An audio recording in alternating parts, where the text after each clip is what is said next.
Oke, selamat datang kembali lagi bersama gua Kopianan. Kali ini gua mau lanjutin lagi sharing notifikasi. Tapi kali ini kita lompat dulu ke Firebase. Nama projectnya notifikasi ya. Terus kita continue aja. Sekarang gua akan coba ya. Make sure kalian udah install Firebase-nya. So kalian bisa melakukan komen Firebase login. Nah di sini udah mengarah ke akun gua yang dimana udah loginnya berhasil. Firebase project titik 2 list. Nah nanti akan ke list project-project apa aja yang udah kalian bikin. Nah nanti harusnya kalian bisa ngelihat project yang baru kalian buat di sini. Itu adalah notifikasi ya. Gua akan buka untuk projectnya. Di sini ada project notifikasi yang gua pernah bikin. So kita langsung ke terminal aja. Di terminal kita bisa langsung Flutterfire configure. Nah ini akan gua nge-setup Firebase langsung ke project gua. Nah, kita tinggal pilih menggunakan arrow di sini yang notifikasi, kita enter aja, kita matiin. Ya udah kita nyalain semuanya aja. Jadi kita pasang di 4 platform ya, Android, iOS, macOS, dan web. Oke, there you go, udah selesai untuk konfigurasinya. Nah, next ini akan ada error karena kalian belum mengimport Firebase-nya. Jadi kalian di pubspec YAML kalian import aja yang namanya Firebase Core kayak gini. Harusnya once ini udah keinstall dependensinya, errornya udah hilang. That's it. Itu cara kalian nge-configure Firebase ke project Flutter kalian. Sekarang yang mau gue kasih lihat ke kalian adalah di Awesome Notification itu kalian akan melihat di attention ini ada Firebase Messaging plugin. Yang dia bilang the support for Firebase Messaging plugin is now deprecated, artinya udah nggak disupport untuk Firebase Messaging-nya. Nah, tapi semua Firebase project bisa dipakai, dan ini juga terjadi sama si Flutter Local Notification. Ya intinya Firebase Messaging ini udah nggak integrate lagi lah intinya gitu. Tapi katanya untuk menggunakan FCM service, menggunakan Awesome Notification, kalian bisa pakai Awesome Notification FCM add-on plugin. Tapi di sini katanya you must not use. Jadi kamu tidak boleh menggunakan Firebase Messaging dengan Awesome Notification. Yang artinya di pubdev di sini aku nggak boleh pasang Firebase Messaging ya. Untuk bikin notifikasi dan lain-lain, tapi dia suruhnya adalah memakai Awesome Notification FCM. Nah, yaudah kita ikutin aja pakai Awesome Notification FCM di sini sebagai gantinya Firebase Messaging. Jadi ya benar ada kekurangannya pastinya karena kita tidak pakai officialnya. Tapi tenang aja, si Firebase Notification FCM ini juga membungkus Firebase Messaging package gitu. Nah, untuk tutorialnya kalian bisa ke Awesome Notification FCM add-on yang ada di sini. Dia akan dilemparkan ke pubdev. Nah, di sini tidak pure gratis walaupun dia open source.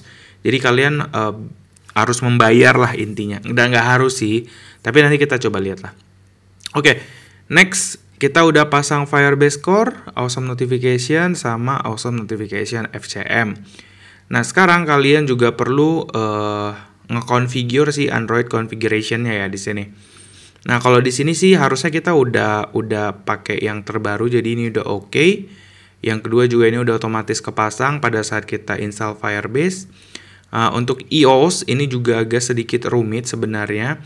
Ditambah iOS itu tidak bisa menerima FCM kalau di emulator atau simulatornya dia. So, ya kalian nggak bisa ngetes gitu ya. Tapi kalian tetap gak bisa tes gitu menggunakan simulator ya. Ditambah lagi ya kalian harus punya MacBook. Nah jadi untuk kali ini gue akan ngetesnya di Android dulu aja. Untuk iOS ini menyusul aja ya. Oke, di sini ada important notes yang kalian bisa baca apa-apa aja yang dia bisa penuhi dan yang dia tidak bisa penuhi. Kemudian kita bisa next lagi. Ini adalah langkah untuk membuat Firebase-nya. Terus kita next lagi, ini adalah APN certificate. Jadi kalian harus mendaftarkan sertifikat untuk push notification di developer Apple ya. Jadi ini kita skip dulu, terus requesting Firebase token. Nah, di sini tuh dibutuhkan token yang gue bilang tadi dia berbayar karena ini license-nya dipegang oleh si Awesome Notification. Dimana kalau sebenarnya kalian tidak isi pun tidak apa-apa, hanya saja nanti ada watermarknya, yang gue nggak tahu watermarknya seperti apa, karena harus di release mode ya. Nah, untuk sisanya ini untuk nge-silent data segala macam, nge-handle data segala macam. Ini ada lagi, ini mirip dengan yang gue jelasin di video notifikasi terakhir ya, yang kemarin. Itu ada event-eventnya. Nanti kita akan coba. Dan di sini ada untuk nge-get token segala macam, terus sending notification dan lain-lain kalau kalian mau langsung integrate. Nah, ini ada data-data yang perlu kalian ketahui kalau kalian bekerja dengan back-end developer. Make sure mereka mengirim data-data seperti ini ya, karena ini yang menentukan bagaimana nanti notifikasi itu akan muncul, datanya apa, buttonnya gimana, semua di setupnya dari sana gitu ya. So, itu dia teman-teman, kalian bisa baca lebih lanjut, dan ini ada migration. Kalau sebelumnya kalian udah sempat pakai Firebase Messaging, kalian bisa migrate gitu ya. Nah, ini untuk license-nya. Ya udah, itu dia. Untuk harganya adalah $10 per app. Kalau nggak salah ini sampai selamanya ya. Jadi kalian bayarnya sekali aja. Oke, itu dia. Nah, sekarang gimana cara kita memakai FCM ini untuk memunculkan notifikasi. Jadi kalian bisa langsung ke example-nya aja. Nah, kita akan lihat. Karena kita udah belajar ya di kemarin itu ada notification yang lokal.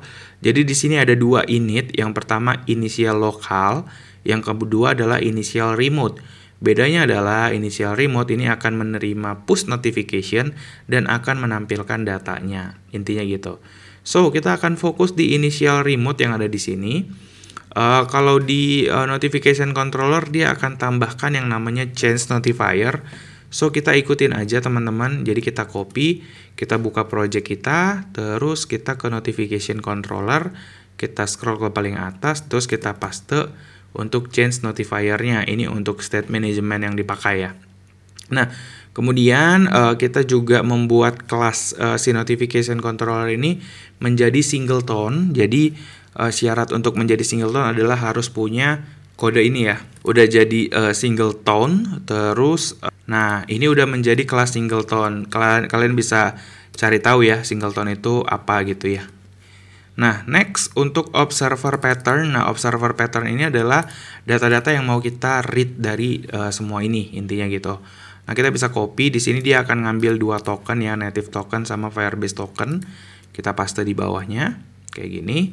Oke, kita biarkan seperti itu. Kita ikutin dulu ke bawah. Nah, ini untuk initial local notification, ini kita biarkan aja seperti ini. Kemudian untuk ngisi initial token yang ada di sini, kalau kalian scroll ke bawah, itu udah caranya berbeda.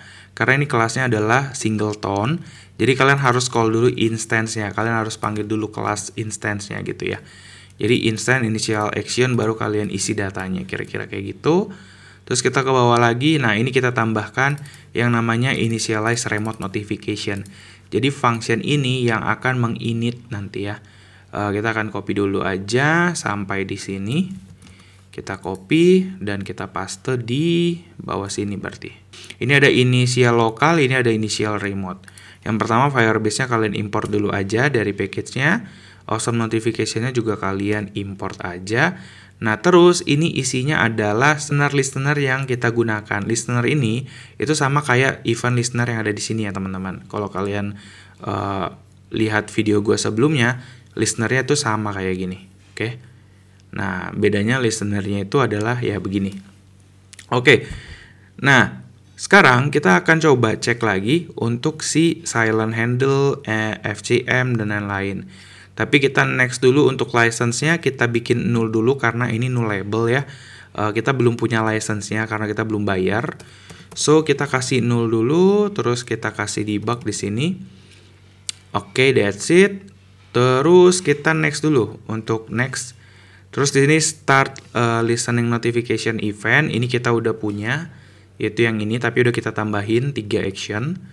Terus next untuk local notification-nya get initial notification ini belum ada ya.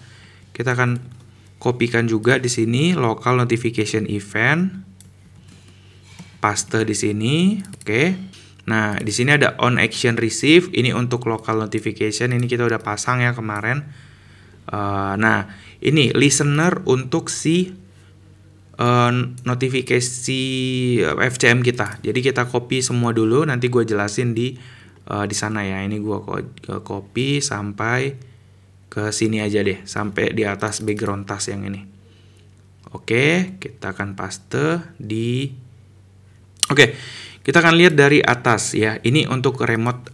Jadi di sini ada My Silent Data Handler. Di sini dia memunculkan toast aja, tapi kita tidak ada toast. Kita hapus dulu biar kita pakai print dulu. Oke. Terus yang kedua ada FCM Token Handle. Ini juga kita hapus. Dan yang ketiga ada My Native Token Handlers. Ini juga kita hapus. Oke.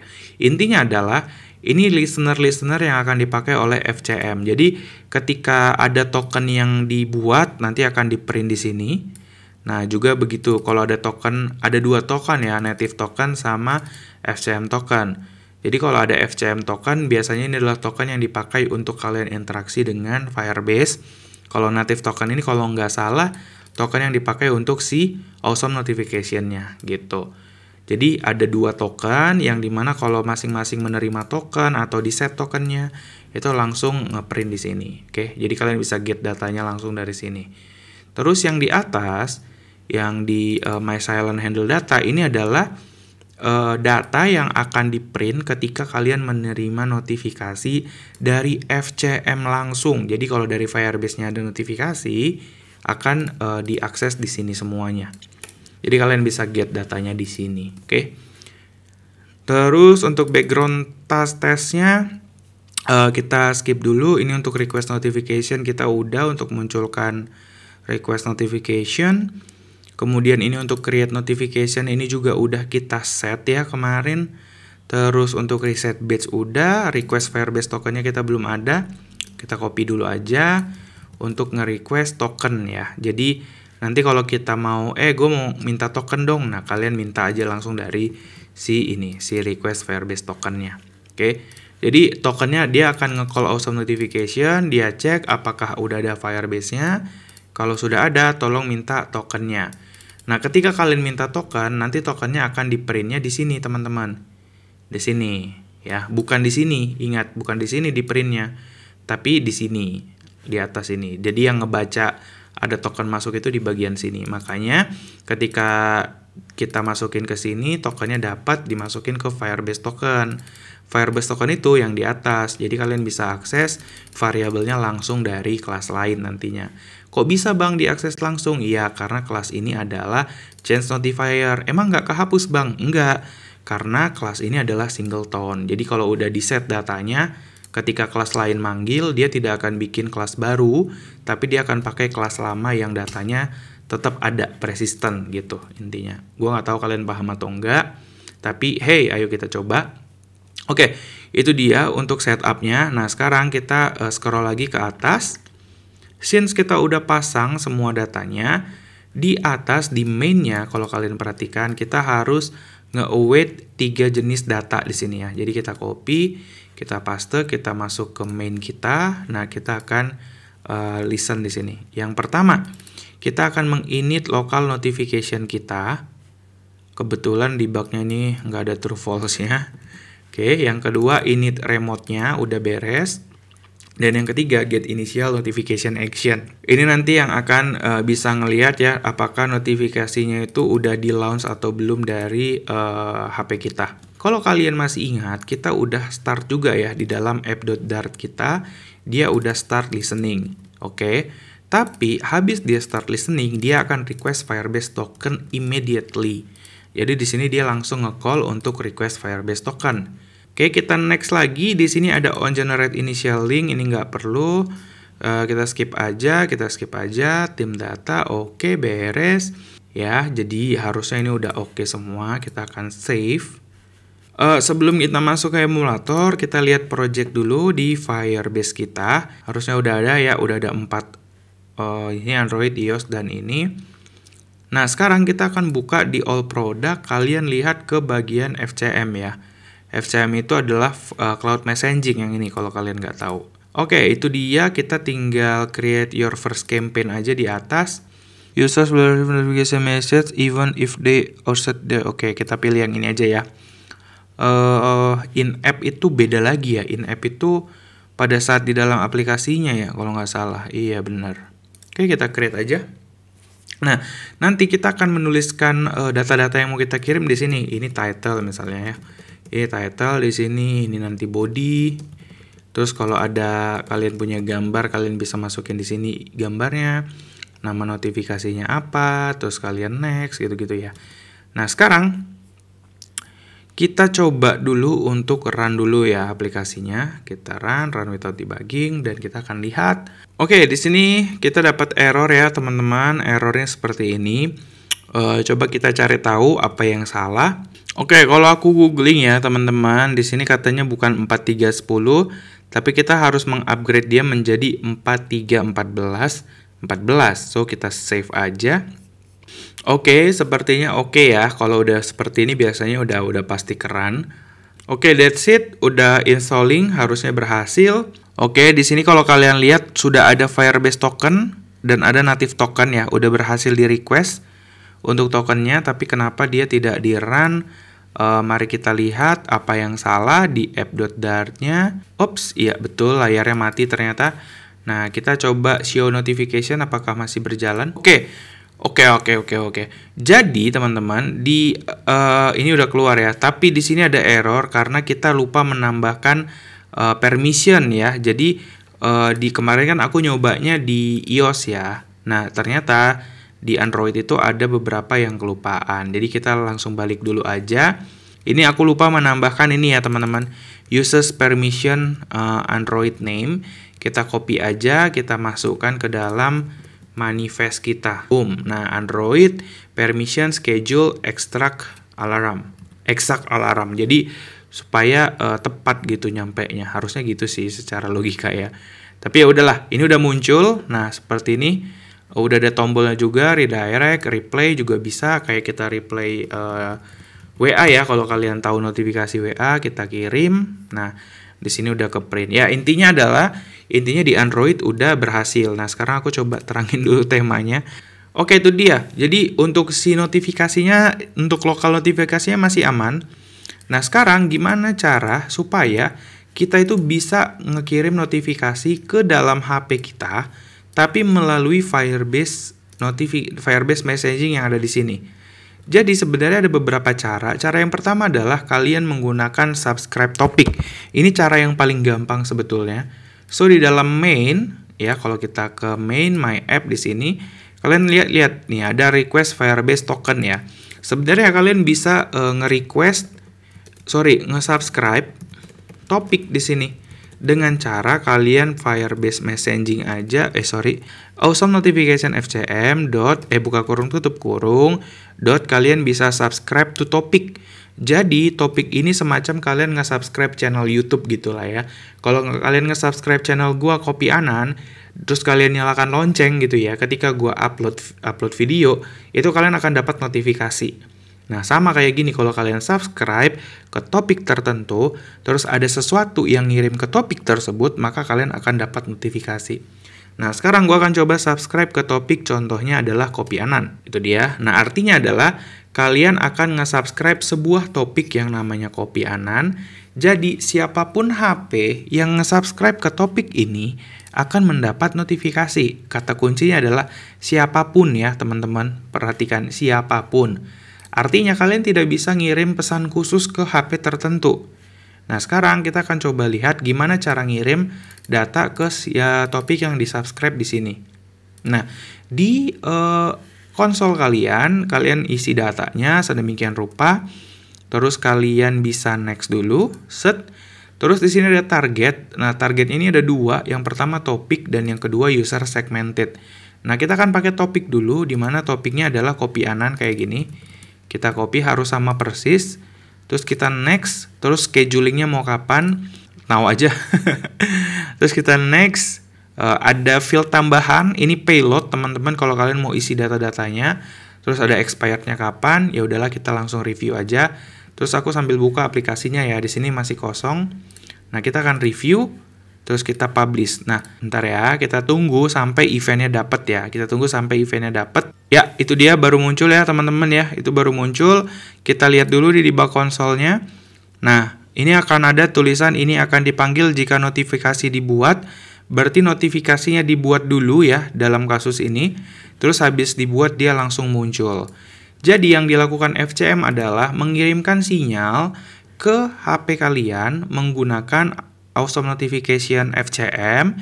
Terus si Awesome Notification FCM ini akan membuat sebuah notifikasi. Nah, yang ini teman-teman dia akan membuat on create di sini.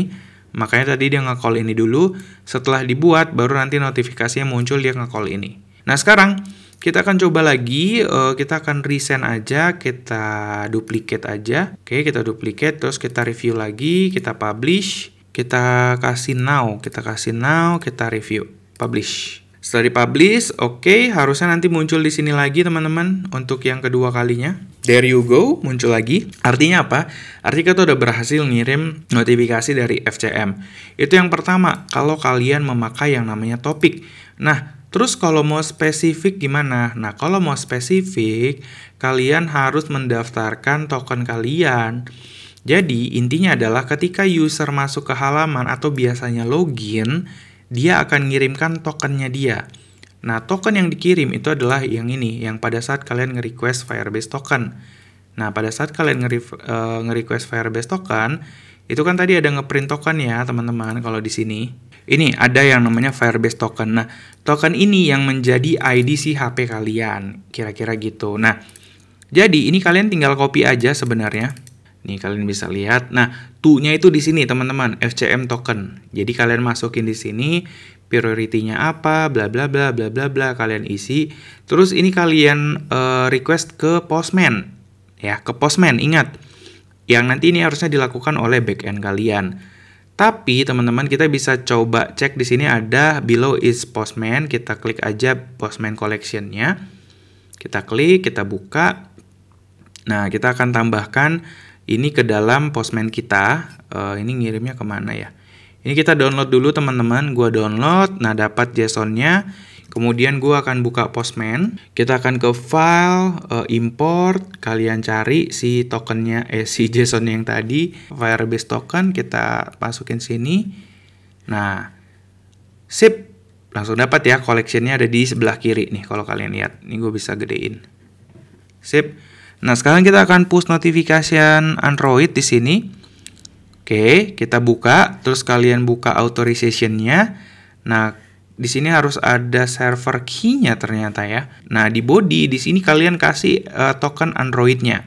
Key-nya kalian ambil itu dari ini kan ada value server key ya. Nah, server key itu untuk sekarang berarti kita ambil dari Firebase kita. Jadi kalian ke project kalian si Firebase. Kemudian kalian ke project overview, terus ke project setting di sini, cloud messaging, kalian ke cloud messaging. Kita coba enable ya teman-teman, kita enable cloud messaging di sini. Oke, that's it. Oke, sebentar ya, kita refresh dulu. Nah, ini dia server key-nya teman-teman. Jadi harusnya tadi dari sini kalian ke sini, jangan lupa di enable, terus nanti kalian akan dapat server key-nya. Ini kalian copy aja dan kalian masukin ke dalam sini ya teman-teman. Error ya, invalid registration, kita balik lagi ke body. Ini harus kita copy aja untuk si tokennya. Jadi to-nya itu kalian kasih si Firebase token yang ada di sini. Aku paste di sini ya. Boom. Nah, that's it. Oke, begitu. Kita send. That's it. Ketika dia sukses, nanti akan kasih message ID. Dan kita perhatikan di emulator kita apakah dia benar-benar dapat datanya. Kita akan coba ya. Oke, ini dia teman-teman, sudah masuk ya, untuk notifikasinya udah masuk, datanya udah sesuai, hasten bla bla bla bla, a small bla bla bla bla, dan ada 3 buah tombol di dalamnya. Sorry, ada 2, maksudnya redirect dan dismiss. Dan ya, that's it. Sudah berhasil teman-teman, udah berhasil muncul notifikasi. Dan ini dikirimkan langsung dari Postman. Nah, kita akan coba lagi ya, kita akan send ulang satu lagi. Dan kita, nah, udah masuk lagi nih. Ulang ya. Kita ganti namanya di sini menjadi Anan ya. Tuh, langsung masuk tuh. Anan the eagle has bla bla bla bla bla bla. Gitu dia teman-teman. Jadi kita udah berhasil masang notifikasi project kita. Mungkin kalian akan bertanya, Bang, emang harus selalu gitu ya? Si HP-nya generate token terus nanti dia akan ngirim datanya dan lain-lain dan lain-lain. Nah, nanti di next video gue akan kasih tahu gimana sebenarnya best practice-nya. Tapi dari sudut pandang gue ya, karena ada banyak sih yang bilang ini best practice. Tapi at least ini menurut gue dan yang gue gunakan selama ini. So itu aja, sampai ketemu di video yang berikutnya. Bye-bye.